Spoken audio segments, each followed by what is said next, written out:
నమస్తే, welcome to our channel. నేను మిసిరి. జగన్మోహన్ రెడ్డి గారికి గుబుల్ స్టార్ట్ అయిందా? అందుకే ఫైల్స్ అన్నిటిని తగలబెట్టేస్తున్నారా? సో ఇప్పుడు తాడేపల్లి ప్యాలెస్ కూడా ఖాళీ అవబోతుందా?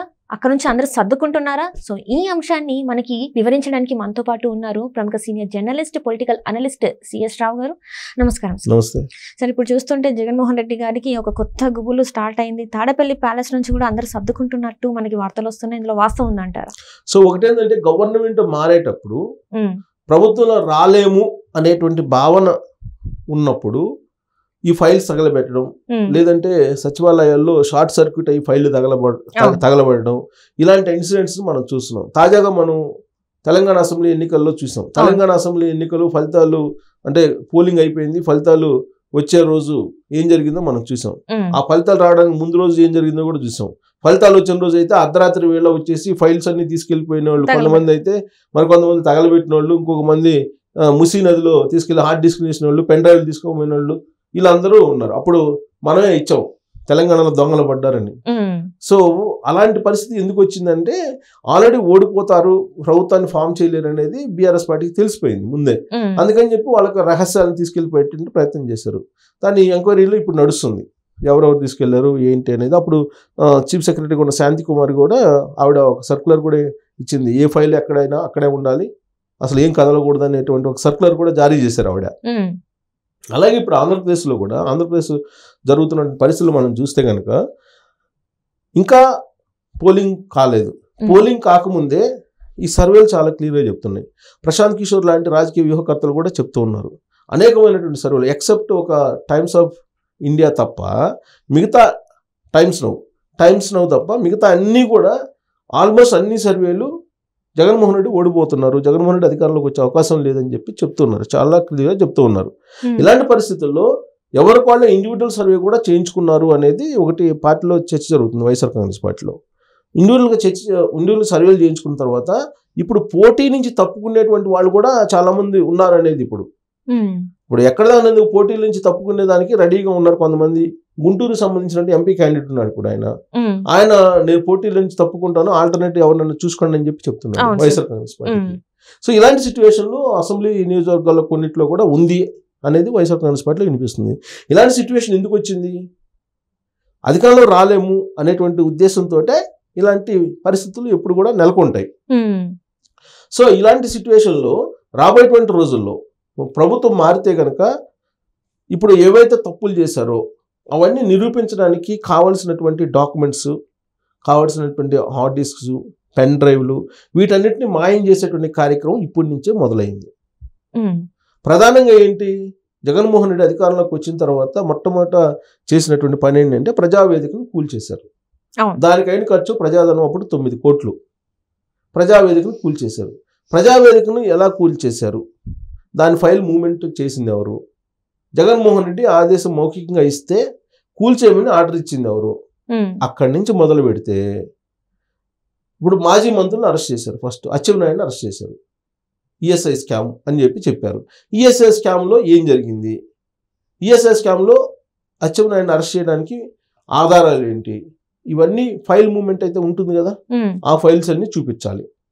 ఆ తర్వాత కొల్లు రవీంద్రని ఒక మర్డర్ కేసులో ఇరికిచ్చారు. మర్డర్ కేసులో వచ్చి అటెంప్ట్ మర్డర్ చేయబోతున్నట్టు ఆయన మీద కేసు పెట్టి ఒక ఫైల్ తయారు చేసి ఆ ఫైల్ని బేస్ చేసుకుని ఆయన అరెస్ట్ చేసి జైలుకు పంపించారు. సో అది ఆ ఫైల్ తయారు చేసింది ఎవరు, ఏ ఆధారాలు ఉన్నాయి, ఇవన్నీ స్క్రూటినీ చేస్తారుగా. తర్వాత దూళిపల్లి నరేంద్ర, కొన్నూరు దూళిపల్లి నరేంద్ర ఏదో ల్యాండ్స్ ఆక్యుపై చేసుకోపోయారు, సంఘం డైరీ అని చెప్పి ఒక ఫైల్ తయారు చేశారు. తయారు చేసి ఆ ఫైల్ని బిల్డప్ చేసి ఆయన్ని జైల్లో పెట్టారు. అసలు భూములు ఆక్రమించుకున్నట్టు ఏంటి, ఆ ఫైల్ ఏంటి, ఆ ఫైల్ ట్యాంపరింగ్ జరిగిందా అనేది పరిశీలిస్తారు. పరిశీలిస్తే అది కానీ ట్యాంపరింగ్ జరిగినట్టు ఆ రోజు ఎవరు అధికారులు ఉన్నారో వాళ్ళ మీద చర్యలు తీసుకుంటారు, అంతే కదా. అలాగే ముఖ్యమంత్రి కార్యాలయంలో ఒక ఈ చీఫ్ సెక్రటరీకి సంబంధించినటువంటి, సీఎం సంబంధించినటువంటి సంతకాలని ఫోర్జరీ చేశారు, డిజిటల్ సంతకాలు పెట్టారు. అది ఎవరు పెట్టారు, ఎందుకు పెట్టారు, ఎవరు ఆఫీసులో పనిచేస్తున్నారు, ఏ సందర్భంలో పెట్టారు, వాళ్ళ మీద ఏం చర్యలు తీసుకున్నారు, ఇవన్నీ మళ్ళీ తిరగదోడే అవకాశం ఉంది. అప్పుడు అధికారులు ఎవరున్నారు ఆయన వెనక అనేది బయటకు వస్తుంది. అలాగే అరెస్టులు చూసుకుంటూ పోతే కనుక మనం జేసీ బ్రదర్స్ని అరెస్ట్ చేసి కడప జైల్లో పెట్టారు. వాళ్ళని ఎందుకు అరెస్ట్ చేశారు? అలాగే మనం ఇలా చెప్పుకుంటూ పోతే అనేక మందిని అయ్యన్న పాత్రుడికి నోటీసులు ఇవ్వడం జరిగింది. ఎందుకు ఇచ్చారు? ఇట్లా చాలా కొన్ని వందల మందికి నోటీసులు, ఒక ఫేక్ ఫైల్ తయారు చేయటం, నిరాధారమైనటువంటి ఆరోపణలతోటి తయారు చేయటం, అరెస్ట్ చేయటం, ఇవన్నీ చేశారు. సో రాబోయేటువంటి రోజుల్లో ప్రభుత్వం మారితే ఇమీడియట్గా అవన్నీ కూడా మళ్ళీ ఆ ఫైల్స్ అన్ని రీచెక్ చేస్తారు. రీచెక్ చేసి ఆ రోజు అధికారి ఎవరైతే తప్పుదోవ పట్టించారో వాళ్ళని జైలుకు పంపించే అధికారం కూడా ఉంది. ఇదే జరిగింది ఎప్పుడు?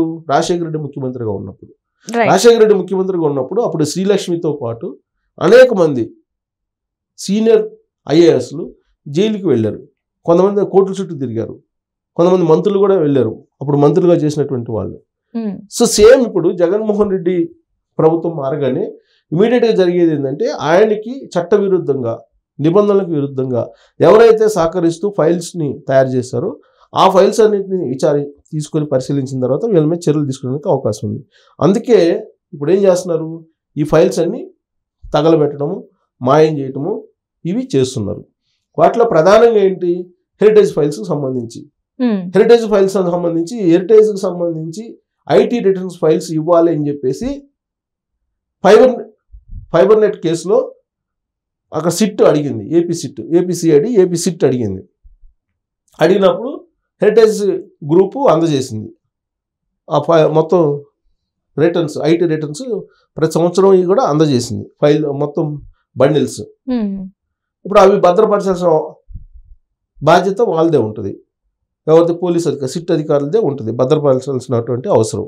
కానీ ఆల్ ఆఫ్ సడన్గా వాళ్ళు సిట్ కార్యాలయం పక్కన ఆ ఫైల్స్ని తగలబెడుతున్నటువంటి ఫైల్లో చంద్రబాబు నాయుడు సంతకాలు, చంద్రబాబు నాయుడు ఫోటో, అలాగే అక్కడ ఏపీసీఐడికి సంబంధించినటువంటి స్టాంపులు, సిట్కి సంబంధించినటువంటి స్టాంపులు ఇవన్నీ ఉండేటప్పటికీ అనుమానం వ్యక్తం చేసి అక్కడ ఉండేటువంటి వాళ్ళు సమాచారం అందిస్తే తెలుగుదేశం పార్టీ లీడర్లు అక్కడ పోయి చూసి వాటిని వీడియో తీసి పెట్టారు. సోషల్ మీడియాలో పెడితే నిన్నంతా ట్రెండింగ్లో ఉంది, ట్విట్టర్లో ట్రెండింగ్లో ఉంది, అలాగే యూట్యూబ్లో ట్రెండింగ్లో ఉంది. అది అంటే అంత ఇంపార్టెంట్ న్యూస్. అంటే చంద్రబాబు నాయుడు మీద పెట్టినటువంటి కేసులు, ఫైబర్ నెట్ కేసు పెట్టారా, అవుటర్ రింగ్ రోడ్ పెట్టారా, తర్వాత inner ring road, outer ring road, inner ring road case పెట్టారా, తర్వాత అమరావతికి సంబంధించినటువంటి ల్యాండ్ పూలింగ్ దాంట్లో పెట్టారు. ఇట్లా రకరకాల కేసులు అనేకం పెట్టారు. సో దాంట్లో భాగంగా ఇప్పుడు అసలు ఫైబర్ నెట్ అనేది చాలా ఇది skill development, fibre net skill డెవలప్మెంట్కి సంబంధించి చాలా ఆ స్కిల్ డెవలప్మెంట్లో ఏదో జరిగింది అనేది వాళ్ళ అనుమానం. దాంట్లో నుంచి ఆయన ఏదో డబ్బులు తీసుకున్నారు ప్రైవేట్ అకౌంట్లో అనేది. అందుకే హెరిటేజ్కి సంబంధించినటువంటి ఫైల్స్ అన్ని తీసుకొని చెక్ చేయాలని చెప్పి ఫైల్స్ తీసుకున్నారు. ఆ ఫైల్స్ తీసుకున్నటువంటి చెక్ చేయకుండా మరి ఎన్ని తగలబెట్టడం ఏంటి? ఇప్పుడు ఏం చెప్తున్నారు? అవన్నీ ప్రింట్ రాలేదు సరిగా, ప్రింట్ అనేకమైనవి తీసుకుంటాము, ఆ ప్రింట్ రాలేదు. సో ప్రింట్ రానేటువంటి పేపర్స్, అవన్నీ ప్రింట్ రానేటువంటి పేపర్స్ బండిల్స్ ఉంటాయా, అవన్నీ మేము తగలబెడుతున్నాం అంతే తప్ప అసలు ఫైల్స్ ఉన్నాయని చెప్తున్నారు. సో ఇప్పుడు ఏంటి? ఆ ఫైల్స్ను భద్రపరచాల్సినటువంటి ఒక సెక్యూరిటీ టీం ఉంటుంది, సెక్యూరిటీ వింగ్ ఉంటుంది, సెక్యూరిటీ విభాగం ఉంటుంది, దాంట్లో భద్రపరచాలి. ఇప్పుడు వాటిని తగలబెట్టాలంటే ఎవరు పర్మిషన్ కావాలి? సిట్ అధికారులు పర్మిషన్ కావాలి, సిట్ హెడ్ కావాలి. ఆ హెడ్ ఇచ్చినటువంటి పర్మిషన్ తోటి అతను ఇచ్చాడు. సో ఇప్పుడు ఎవరిని బాధ్యం చేయాలి? ఆ భద్రత ఎవరు చూస్తారో వాళ్ళని బాధ్యులు చేస్తారు. ఇప్పుడు ఈయనేమో సిట్ అధికారి మౌఖికంగా ఆదేశాలు ఇస్తాడు, ఆయన వెళ్ళిపోతాడు ఆన్ పేపర్ ఇవ్వకుండా. ఇప్పుడు తీసేటప్పుడు కానీ పెట్టేటప్పుడు కానీ రికార్డు ఉంటుంది. అక్కడ రికార్డు లేకుండా ఏం బెటరు, అన్ని రికార్డు ఉంటుంది, ఎవ్రీథింగ్ రికార్డు ఉంటుంది. సో రేపు అవన్నీ కనుక బయటపడితే కనుక చాలామంది జైలు పాలయ్యేటువంటి అవకాశం ఉంది, లేదంటే న్యాయపరమైనటువంటి చిక్కుల్ని ఫేస్ చేయాల్సి ఉంటుంది. అందుకే వాటిని కనిపించకుండా తగలబెట్టేస్తున్నారు. అంటే దాని అర్థం ఓడిపోవడానికి సిద్ధపడ్డాడు జగన్మోహన్ రెడ్డి. ఆ మధ్య కాలంలో నేను సంతోషంగా దిగిపోతాను అన్నాడు. ఆల్రెడీ ఎన్నికల షెడ్యూల్ రాకముందే నేను సంతోషంగా దిగిపోతాను, నేను చేయగలిగింది చేశాను, చేయాల్సింది చేశాను అని చెప్పి ఆయన చెప్పాడు. అంటే అప్పుడే తెలుసు ఆయనకు ఓడిపోయేటువంటి సంగతి. ఆ తర్వాత మళ్ళీ 80 మందిని మార్చారు. గ్రాఫ్ బాగలేదు కాబట్టి 80 మందిని మార్చేస్తారు, మళ్ళీ అధికారంలో రావడానికి అని చెప్పి 80 మందిని మార్చేస్తారు. 80 మందిని మార్చేసిన తర్వాత మళ్ళీ సర్వేలు చేయించుకుంటే అసలు కొత్తగా ఇచ్చినటువంటి వాళ్ళకన్నా పాత వాళ్ళే మేలు అని చెప్పి సర్వేలు వచ్చినాయి. మళ్ళీ పాత వాళ్ళని కొంతమందిని మళ్ళీ తీసుకున్నాడు. ఇప్పుడు మళ్ళీ సర్వేలు చేసుకున్నారు. ఎట్టి పరిస్థితుల్లో అధికారంలోకి వచ్చేటువంటి అవకాశం లేదు అని చెప్పి సర్వేలు చెప్తున్నటువంటి క్రమంలో ఈ ఫైల్స్ తగలబెట్టేటువంటి కార్యక్రమానికి పూనుకున్నారు. రైట్. సో ఇప్పుడు ఇది రాబోయే రోజుల్లో ఇంకా మరింత స్పీడ్ పెరిగే అవకాశం ఉంది. హార్డ్ డిస్క్లు ఇప్పుడు తెలంగాణలో ఏం జరిగిందో అదే జరిగే అవకాశం ఉంది. అంటే జగన్మోహన్ రెడ్డిని నీడలాగా వెంటాడుతుంది ఓటమి.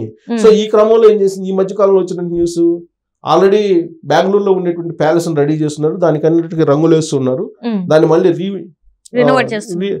రెనోవేషన్ చేస్తున్నారు, మళ్ళీ బెంగళూరు షిఫ్ట్ అవడానికి ఇక్కడ ఓడిపోగానే చెప్పి ఆ మధ్య వచ్చినటువంటి న్యూస్. ఇప్పుడేంటి, తాడేపల్లి ఖాళీ అవుతుంది, తాడేపల్లిలో మొత్తం ఫైల్స్ సర్దేస్తున్నారు, తాడేపల్లిలో ఉండేటువంటివి ఇప్పటి నుంచే సర్దేస్తున్నారు. ఈ మధ్య కంటైనర్లో డబ్బులు అన్నారు, డబ్బులతో పాటు ఫైళ్లు కూడా మూవ్ చేశారు, ఇంకా కొన్ని ఫైళ్లు కూడా మూవ్ చేయడానికి రాత్రి వేళల్లో మొత్తం సర్దుకుంటున్నారు తాడేపల్లి క్యాంప్ ఆఫీస్లో అని చెప్పి చెబుతున్నారు. సో ఓడిపోయిన తర్వాత ఆయన తాడేపల్లిలో ఉంటారంటే ఎట్టి పరిస్థితుల్లో ఉండే అవకాశం లేదు జగన్మోహన్ రెడ్డి. ఆయన హైదరాబాద్ లోటస్ పాండ్ కన్నా వస్తాడు, లేదంటే బెంగళూరులోనే వెళ్తాడు. హైదరాబాద్ లోటస్ పాండ్ కూడా వచ్చే అవకాశం లేదు, ఎందుకంటే జగన్మోహన్ రెడ్డికి వ్యతిరేకంగా రేవంత్ రెడ్డి ఉంటారు అనేది వాళ్ళ అభిప్రాయం, ఎందుకంటే చంద్రబాబు నాయుడు శిష్యుడు కాబట్టి అక్కడ ఫైనల్ గా బెంగళూరు వెళ్తే బెంగళూరులో సెక్యూరిటీగా ఉంటుందని చెప్పి బెంగళూరుని రెనోవేషన్ చేస్తున్నారు అనేది తెలుస్తుంది. తాడేపల్లి ఖాళీ చేస్తున్నారు, తాడేపల్లి ఫైల్స్ అన్ని మూవ్ అయిపోతున్నాయి అని చెప్పి ఇప్పుడు ఆ తగలబడినటువంటి ఫైల్స్ ద్వారా ఇవన్నీ బయటకు వస్తున్నటువంటి అంశాలు. సో జగన్మోహన్ రెడ్డిని అల్టిమేట్ గా ఓటమి వెంటాడుతుంది అని చెప్పి మనం విశ్లేషణ చేసుకోవచ్చు ఈ సంఘటన బేస్ చేసుకొని. Right. Thank you so much sir. Thank you.